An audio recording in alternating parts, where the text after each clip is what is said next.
من لا نبي بعده أما بعد أعوذ بالله من الشيطان الرجيم أينما تكونوا يدرككم الموت ولو كنتم في بروج مشيدة عن جابر بن عبد الله رضي الله تعالى عنه قال رسول الله صلى الله عليه وسلم إذا أجمرتم الميت فأوتروا رواه ابن حبان والمستدرك على الصحيحين بإسناد صحيح عن ابن عباس رضي الله تعالى عنه قال رسول الله صلى الله عليه وسلم خير ثيابكم البياج فكفنوا فيها موتكم والبسوها রাহু আবু দাউদ ও তিরমিজি ও ইবনে মাজাহ বিইসনাদিন সহিহ। সম্মানিত উপস্থিতি, প্রশংসা আল্লাহর জন্যই, তাই আমরা সকলে পড়ি আলহামদুলিল্লাহ। অতঃপর রাসূল সাল্লাল্লাহু আলাইহি ওয়াসাল্লামের উপর শতকোটি সালাত ও সালাম অবতীর্ণ হোক। আল্লাহুম্মা সাল্লি আলা মুহাম্মাদি ওয়া আলা আলি মুহাম্মাদ সাল্লাল্লাহু আলাইহি ওয়াসাল্লাম। আজকের জুমার দিনের খুতবার বিষয় মাইয়াতকে কাফন দেওয়ার পদ্ধতি। এই বিষয়ে সহিহ হাদিস থেকে আলোচনা করার চেষ্টা করব ইনশাআল্লাহ। ওয়া মা তৌফিকি ইল্লা বিল্লাহ আলাইহি তাওয়াক্কালতু ওয়া ইলাইহি উনীব। রব্বি ইশরাহ লি সাদরি ওয়া ইয়াসসির লি আমরি ওয়াহলুল উকদাতাম মিন লিসানি ইয়াফকাহু কওলি রব্বি জিদনি ইলমা। প্রত্যেক মানুষকেই মৃত্যুবরণ করতে হবে। প্রত্যেক মানুষের এমন একদিন আসবে যেই দিন তার পরন থেকে সব কিছু খুলে নেওয়া হবে, তাকে গোসল দিয়ে কাফন পরিয়ে দেওয়া হবে। প্রত্যেক মানুষের, প্রত্যেক ব্যক্তির এই অবস্থা হবে। মৃত্যু প্রত্যেক মানুষকেই গ্রহণ করতে হবে, এ কথা আল্লাহ তাআলা বলেছেন। মহান আল্লাহ বলেন, আইনামা তাকুনু ইদরিককুমুল মাউতু ওয়ালাউ কুনতুম ফি বুরুজিম মুশাইয়াদা। প্রত্যেক মানুষকেই সে যেখানে থাকুক না কেন মৃত্যু তাকে একদিন ধরবেই। যদিও সে সুদৃঢ় সুরক্ষিত কোনো দুর্গে অবস্থান করে, এরপরও মৃত্যু তাকে একদিন না একদিন ধরবেই। যখন তার সময় হয়ে যাবে তখনই মৃত্যু চলে আসবে। মানুষে বলে যে এই লোকটার অকাল মৃত্যু হলো, এ কথা ঠিক না। অকাল মৃত্যু বলে কোনো কিছু না। মূলত যার যখন সময় হয় তখনই মৃত্যু তার নিকট উপস্থিত হয়, এ কথা আল্লাহ তাআলা বলেছেন। ওয়ালিকুল্লি উম্মাতিন আজাল ফাইজা জাআ আজালুহুম লা ইস্তাখিরুনা সাআতাও ওয়া লা ইস্তাকদিমুন। প্রত্যেকটা জাতির, প্রত্যেকটা উম্মতের একটা নির্দিষ্ট সময় রয়েছে। যখনই তার ওই সময়টা শেষ হয়ে যায় তখনই তার নিকট মৃত্যু চলে আসে। এক সেকেন্ড, এক মুহূর্ত তার মৃত্যু পিছে করা হয় না এবং এক মুহূর্ত তার মৃত্যু আগে করা হয় না। সূরা আরাফ 34 নম্বর আয়াত। আমরা বলছিলাম যে আজকের আলোচনা মাইয়াতকে কাফন দেওয়ার পদ্ধতি। একটি আলোচনা করেছিলাম মাইয়াতের গোসলের পদ্ধতি, আজকের আলোচনা মাইয়াতের কাফন দেওয়ার পদ্ধতি। কাফন দেওয়ার অনেক ফজিলত রয়েছে।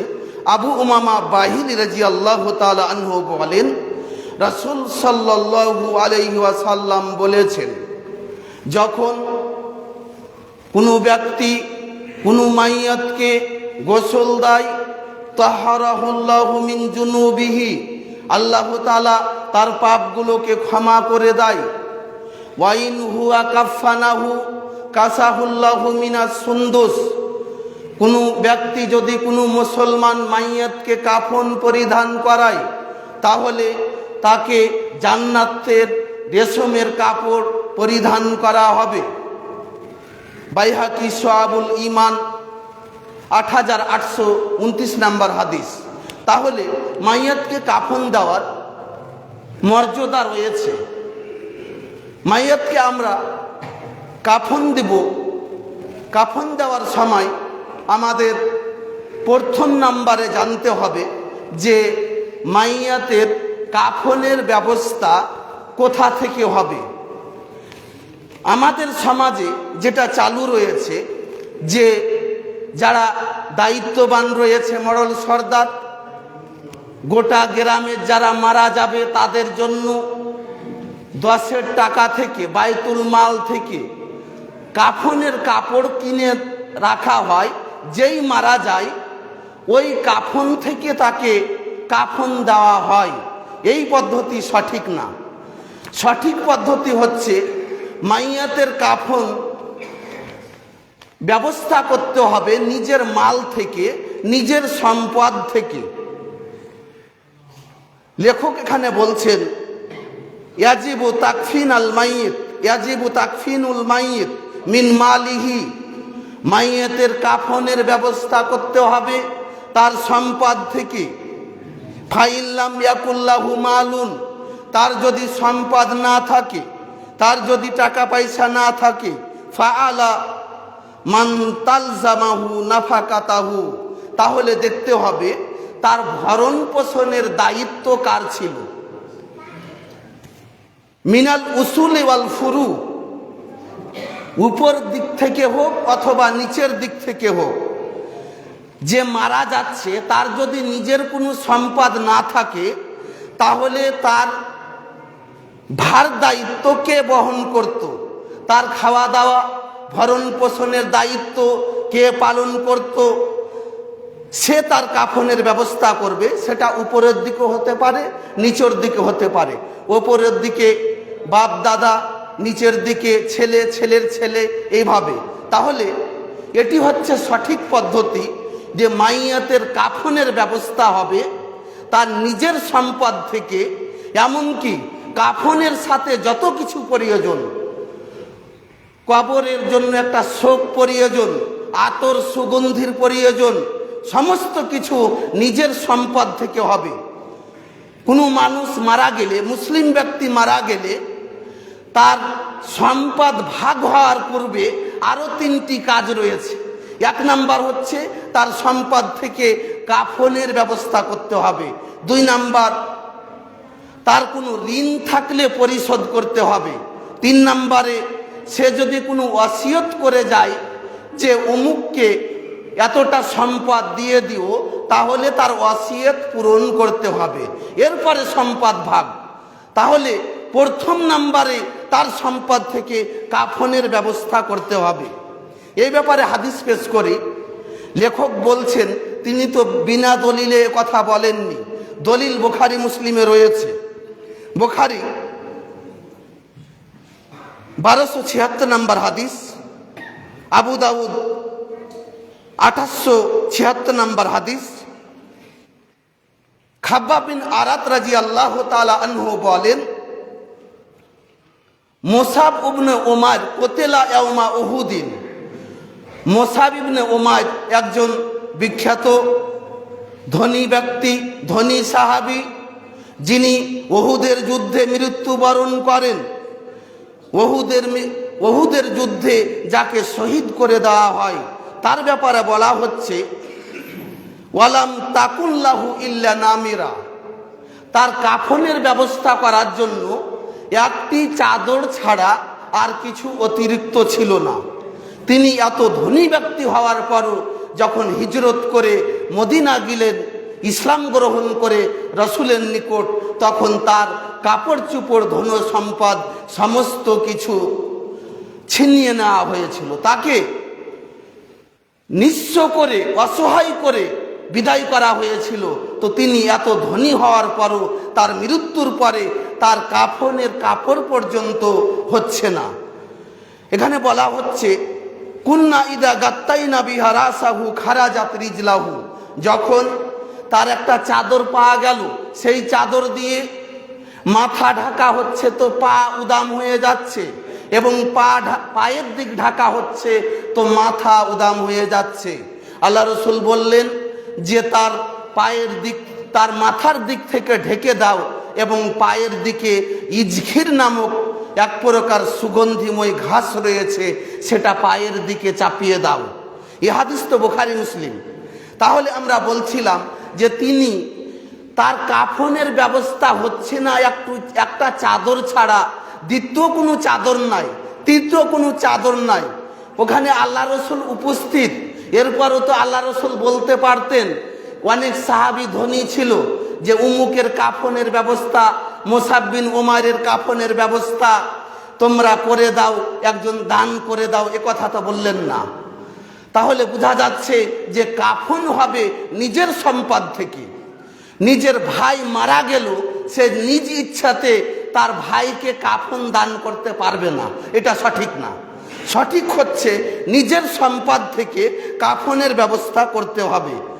আমরা বলছিলাম এরপরে কাফনটা হবে একটু ভালো মানের, এতটা নিম্ন হবে না যে একেবারে পাতলা, 2 দিন পরে শেষ হয়ে যাবে, এমন না।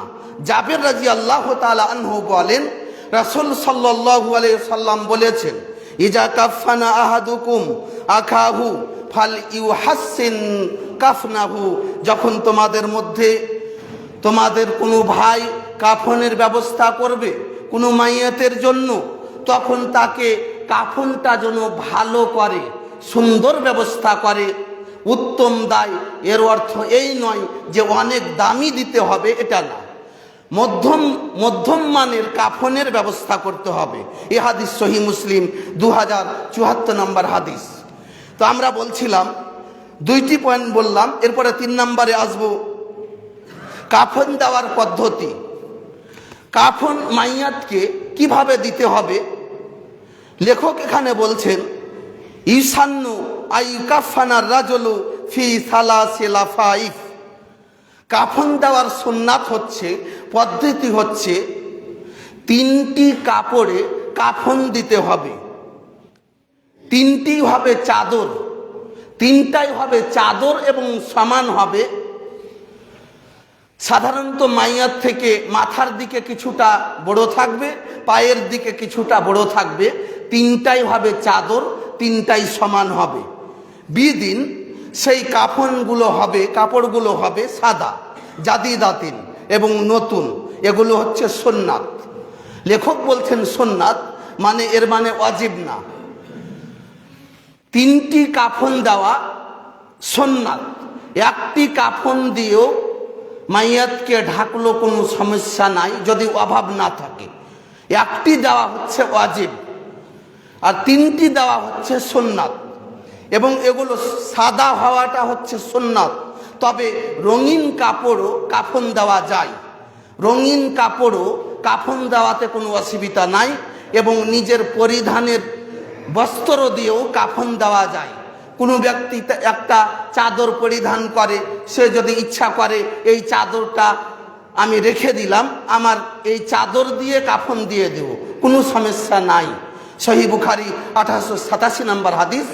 আবু বকর রাদিয়াল্লাহু তাআলা আনহু যখন তিনি মৃত্যুবরণ করতে যাচ্ছেন, তখন তিনি বলছেন, ইগসিলু সাউবি হাজা, আমার এই কাপড়টা ধুয়ে নাও এবং ওয়াজিদু আলাইহি সাউবাইনি, এর সাথে আরো 3টা অতিরিক্ত কাপড় দিয়ে আমাকে কাফন দিয়ে। তাহলে বোঝা যাচ্ছে যে নিজের পরিধানের কোনো চাদর দিয়েও কাফন দেওয়া যায়, রঙিন দিয়েও, রঙিন কাপড় দিয়েও কাফন দেওয়াতে কোনো অসুবিধা নয়। তবে সাদা হওয়াটা সুন্নাত, জাদিদাতিন নতুন, এবং নতুন হওয়াটা সুন্নাত। নতুন না হলো, পুরাতন হলো, পরিষ্কার থাকলে কোনো অসুবিধা হবে না। লেখকের পরে বলছেন, তাবসত বাদুহা ফাওকা বাদ, একটি অপরটির উপর বিচ্ছেদ দিতে হবে। এরপরে ব্যাখ্যাতে আসবো হাদিসে। আবু সালমা রাদিয়াল্লাহু তাআলা আনহু বলেন, আন্নাহু ক্বাল সালতু আয়েশাতা, আমি আয়েশাকে জিজ্ঞাসা করলাম, জাওজান নবী সাল্লাল্লাহু আলাইহি সাল্লাম, রাসূল সাল্লাল্লাহু আলাইহি সাল্লামের স্ত্রী আয়েশাকে জিজ্ঞাসা করলাম, ফাকুলতু লাহা ফি কাম কুফিনা রাসূলুল্লাহ সাল্লাল্লাহু আলাইহি সাল্লাম, আল্লাহ রসুলকে কয়টি কাপড়ে কাফন দেওয়া হয়েছিল? তিনি বললেন, ফি সালাসাতি আসওয়াবিন, তিনটি কাপড়ে কাফন দেওয়া হয়েছিল। অন্য বর্ণনায় রয়েছে ইয়ামানিয়াতিন বিদিন, সেই কাপড়গুলো ছিল ইয়ামান দেশের তৈরি, কাপড়গুলো ছিল সাদা এবং কাপড়গুলো ছিল সাহুলিয়াতিন, ইয়ামান দেশের সাহুল এলাকার তৈরি। মিন কুরসুফিন, কাপড়গুলো ছিল সুতি কাপড়। লাইসা ফিহিন্না কামিসুন ওয়ালা ইমামা, ওই কাপড়ে কোনো কামিজও ছিল না, কোনো পাগড়িও ছিল না। হাদিস বুখারী মুসলিম, বুখারী 1264 নম্বর হাদিস, সহিহ মুসলিম 2068 নম্বর হাদিস।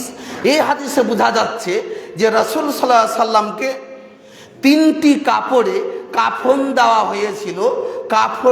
কাপড়গুলো ছিল সাদা এবং নতুন এবং সুতি কাপড়, এবং ওই কাপড়ে কোনো কামিজ ছিল না। অর্থাৎ নবীর সুন্নাত হচ্ছে যে তিনটাই হবে চাদর, তিনটাই হবে লম্বা সমান। এটি হচ্ছে নবী সাল্লাল্লাহু আলাইহি সাল্লামের সুন্নাত। আমরা যেভাবে করি, একটি ইজার করি, একটি কামিজ করি, একটি করি চাদর বা লেফাফা, এটা কিন্তু রাসূলের সুন্নাত না। রাসূলের সুন্নাত হচ্ছে তিনটাই সমান, এবং এভাবে কাফন দিতে কারো অসুবিধা হবে না। তিনটা একের পর এক বিছিয়ে দিবে এবং এরপরে মাইয়াতকে তার উপর চাপিয়ে দিবে, কোনো সমস্যা হবে না। আর যখন কামিজ করতে যাচ্ছে তখন ওটা করতে সবাই পারে না, এটা রাসূলের সুন্নাত না। আমরা বলছিলাম যে মাইয়াতকে কাফন দেওয়ার পদ্ধতি। এরপরে আমরা আসব যে এই হাদিসটি মুসনাদ আহমদে রয়েছে যে রাসূল সাল্লাল্লাহু আলাইহি সাল্লামকে কাফন দেওয়া হয়েছিল, ওই কাপড়গুলো ছিল মূলত নতুন। মুসনাদ আহমদ 24,869 নম্বর হাদিস। যদুদিন শব্দ এসেছে, আল্লাহ রসুলকে তিনটি কাপড়ে কাফন দেওয়া হয়েছিল, কাপড়গুলো ছিল নতুন। তাহলে এগুলো সবই হচ্ছে সুন্নাত। জীবিত মৃত সব সময় সাদা কাপড় পরা এটি উত্তম এবং সুন্নাত। অন্য কাপড় পরিধান করা যায়, কিন্তু সাদা ব্যবহার করা জীবিত হোক মৃত হোক ভালো কাজ। ইবনে আব্বাস রাদিয়াল্লাহু তাআলা আনহু বলেন, রাসূল সাল্লাল্লাহু আলাইহি সাল্লাম বলেছেন, খায়রু থিয়াবিকুমুল বিয়াজু, সবচেয়ে উত্তম কাপড় হচ্ছে সাদা কাপড়। ফাকাফিনু ফিহা মাউতাকুম, অতএব তোমরা সাদা কাপড় দিয়ে মাইয়াতকে কাফন দাও। ওয়ালবাসুহা, এবং তোমরা সাদা কাপড় পরিধান করো। তিরমিজি 994 নম্বর হাদিস, আবু দাউদ 4061, ইবনে মাজা 1472 হাদিস সহিহ। এরপরে আমরা আসব, লেখক এবার বলছেন ওয়া ইজআলুল হানুতু ওয়া হুয়া আখলাতু মিনাত তিব, কাফনগুলো বিছানোর সময় লেখক এখানে বলছেন যে সেখানে হানুত এক প্রকার সুগন্ধি, ওই সুগন্ধি মিশিয়ে দিতে হবে। সেগুলোতে অন্যান্য আরও আতর সুগন্ধি যুক্ত থাকবে। ফিমা বাইনাল লাফাই, তিনটি চাদরে এই হানুত বা সুগন্ধি মিশিয়ে দিতে হবে। একটি চাদর প্রথমে বিছিয়ে দিলেন, এরপরে তাতে সুগন্ধি দিয়ে দিলেন, সুগন্ধি ছিটিয়ে দিলেন। এরপরে দ্বিতীয়টা বিছিয়ে দিলেন, সেখানেও সুগন্ধি ছিটিয়ে দিলেন, আতর গোলাপ জল এ ধরনের সুগন্ধি। তৃতীয়টা আবার বিছিয়ে দিলেন, এরপরে সুগন্ধি দিয়ে দিলেন। এভাবে কাফনটা বিছিয়ে দেওয়ার কাজ কমপ্লিট হলো। জাবের রাদিয়াল্লাহু তাআলা আনহু বলেন, রাসূল সাল্লাল্লাহু আলাইহি সাল্লাম বলেছেন, ইজা আজমারতুমুল মাইয়িতা ফাআউতিরু, যখন তোমরা মাইয়াতকে সুগন্ধি যুক্ত করবে তখন বিজোড় করিও। অর্থাৎ যখন কাফনে আপনি সুগন্ধি দিবেন তখন সেটা বিজোড় করবেন, একবার তিনবার এভাবে আপনি করতে পারেন। এ হাদিস ইবনে হিব্বান 3031 নম্বর হাদিস। আমরা সুগন্ধিটা অতি উত্তম সুগন্ধি হচ্ছে এক প্রকার সুগন্ধি, হাদিসের ভাষায় রয়েছে মিস্ক। আবু সাঈদ খুদরি রাদিয়াল্লাহু তাআলা আনহু বলেন, রাসূল সাল্লাল্লাহু আলাইহি সাল্লাম বলেছেন, আতিয়াবু তিবুকুমুল মিস্ক, সবচেয়ে উত্তম সুগন্ধি হচ্ছে মিস্ক, যেটা মিস্কি আম্বার, যেটা হরিণের পেট থেকে এক প্রকার সুগন্ধি বের হয়। এই সুগন্ধটা হচ্ছে সবচেয়ে উত্তম, এটা মাইয়াতের জন্য ব্যবহার করা যায়। সহিহ মুসলিম 5775 নম্বর হাদিস। আমরা এরপরে পরের অংশে আলোচনা করব। আলহামদুলিল্লাহ ওয়াহদা ওয়াসসালাতু ওয়াসসালামু আলা মান লা নাবিয়্যা বাদা। আমরা বলছিলাম যে সুগন্ধি যুক্ত করা হয়ে গেল। যদি কোনো ব্যক্তি হজ করতে গিয়ে মারা যায় তাহলে তাকে সুগন্ধিময় করা যাবে না, তার কাপড়ে কোনো সুগন্ধি দেওয়া যাবে না এবং তার শরীরেও কোনো সুগন্ধি দেওয়া যাবে না। এই ব্যাপারে সহিহ বুখারীতে হাদিস রয়েছে 1851 নম্বর হাদিসে রাসূল সাল্লাল্লাহু আলাইহি সাল্লাম বলেছেন, তাকে বরই পাতাযুক্ত পানি দিয়ে গোসল দাও এবং ইহরাম অবস্থায় যে দুটি কাপড় পরিধান করেছিল ওই দুটি কাপড়েই তাকে কাফন দাও, অতিরিক্ত কাপড় দিয়ে তাকে কাফন দেওয়া যাবে না।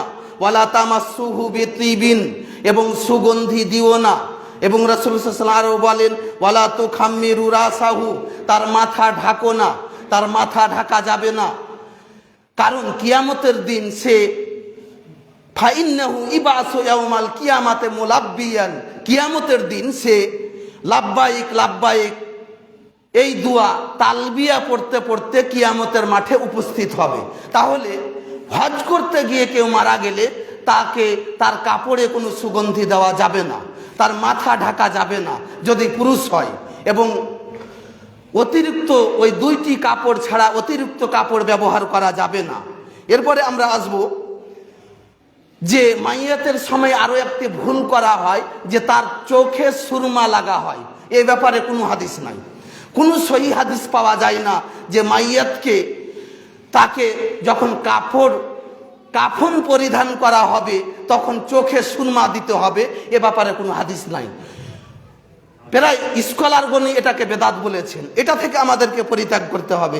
আমরা বলছিলাম যে এরপরে সুম্মা ইউজাউল মাইয়িত আলা লাফাইত মুস্তালকিয়ান আলা জাহারিহি, এরপরে মাইয়াতকে ওই তিনটি কাপড়ের উপর, কাফনের কাপড়ের উপর মাইয়াতকে চিৎ করে রেখে দিতে হবে।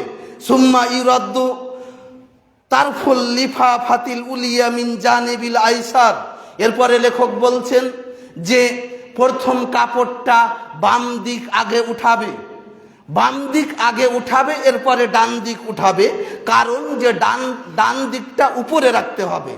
এইভাবে একটার কাজ কমপ্লিট হলো। এরপরে লেখক বলছেন সুম্মা সানিয়াতা কাযালিক, এরপরে দ্বিতীয়টা করবে, এরপরে তৃতীয়টা করবে। তাহলে কাফন গোছানোর সময়, কাফন দিয়ে মাইয়াতকে ঢাকার সময় কাপড়টা আপনাকে প্রথমে বাম দিক উঠাতে হবে, এরপর ডান দিক উঠাতে হবে, এটা যেন আমরা খেয়াল রাখি। এরপরে লেখক বলছেন ওয়া ইজালুল ফাদিলু ইনদা রাসিহি আও ইনদা রাসিহি ওয়া রিজলিহি, অতিরিক্ত কাপড়টা যদি কাপড় কম হয় তাহলে দেখা যাচ্ছে যে দুই দিকে বাড়ানো যাচ্ছে না, তাহলে মাথার দিকে রেখে দিবে। আর যদি কাপড় বেশি থাকে তাহলে কিছুটা মাথার দিকে অতিরিক্ত রাখবে, কিছুটা পায়ের দিকে রাখবে। এরপরে লেখক বলছেন সুম্মা ইয়াকিদু আরদান আলাল লেফাফাতি আহজিমাতুন, এরপরে অতিরিক্ত কাপড়গুলোতে যে মাথা থেকে বাইরে রয়েছে, পা থেকে বাইরে রয়েছে, ওটাতে গিট মেরে দিতে হবে একটা সুতা দিয়ে, বা কাফনের কাপড় ছিঁড়েই সেটাকে বাঁধন দিয়ে দিতে হবে যাতে রাস্তাতে কোনো সমস্যা না হয়। ওয়াত হাল্লু ফিল কাবরে, এবং কবরে গিয়ে সেটা বাঁধনটা খুলে দিতে হবে। ওয়াল মারাতু কার রাজুল ফিমা সাবাব, লেখক এরপরে বলছেন যে মহিলার কাপড় এভাবেই করতে হবে। মহিলার কাপড়ের কাফন হবে তিনটি, যেরকম পুরুষের হবে সেভাবে মহিলারও করতে হবে। লেখক একথা বলছেন কারণ যে সহিহ হাদিসে মহিলাদের 5টি কাফন দিতে হবে এটা পাওয়া যায় না। আবু দাউদে 5টি কাফনের কথা রয়েছে, 3157 নম্বর হাদিস। তবে নাসিরুদ্দিন আলবানী রহমাহুল্লাহ এই হাদিসকে দুর্বল বলেছেন। তিনি ইরওয়াউল গালিলে 733 নম্বর হাদিসে দুর্বল বলেছেন। অতএব লেখক বলছেন যে এই হাদিস অনুযায়ী আমল করা যাবে না। পুরুষের এবং মহিলার কাফনের কাপড় একই হবে, পুরুষেরও 3টি হবে, মহিলারও 3টি হবে। তবে অনেক স্কলারগণ, অনেক আলেমগণ মহিলাদের 5 কাপড়ের কথা বলেছেন। 5 কাপড়ে কাফন দেওয়া যায়, তবে ওটা সুন্নাত হবে না, যেহেতু হাদিসে পাওয়া যায় না। 3টি কাপড়ে মাইয়াতকে কাফন দিতে হবে, এটাই হচ্ছে সুন্নাত, এটাই হচ্ছে সঠিক পদ্ধতি। এবং 3টাই হবে চাদর, 3টাই হবে সমান।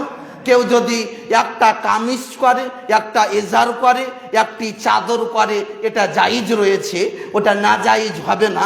তবে উত্তম হচ্ছে রাসূল সাল্লাল্লাহু আলাইহি সাল্লামের সুন্নাত অনুযায়ী 3টাই লম্বা হবে, 3টাই চাদর হবে। এ কথা সুফিয়ান সাউরি রহমাহুল্লাহ বলেছেন। তিনি বলেন যে তুমি ইচ্ছা করলে 2টি চাদর এবং 1টি কামিজ করতে পারো, এবং তুমি ইচ্ছা করলে 3টি কি চাদর করতে পারো, এতে কোনো সমস্যা নাই। যাই হোক, সময় হয়ে গেছে। আমরা এখান থেকেই এই বিষয়টি বুঝার পরে আমরা পুরুষ এবং মহিলার কাফনের কাপড় সকলেই রাসূলের সুন্নাত অনুযায়ী আমল করার জন্য যেন 3টি দেওয়ার চেষ্টা করি। আমিন। আউযু বিল্লাহি মিনাশ শাইতানির রাজিম। বিসমিল্লাহ।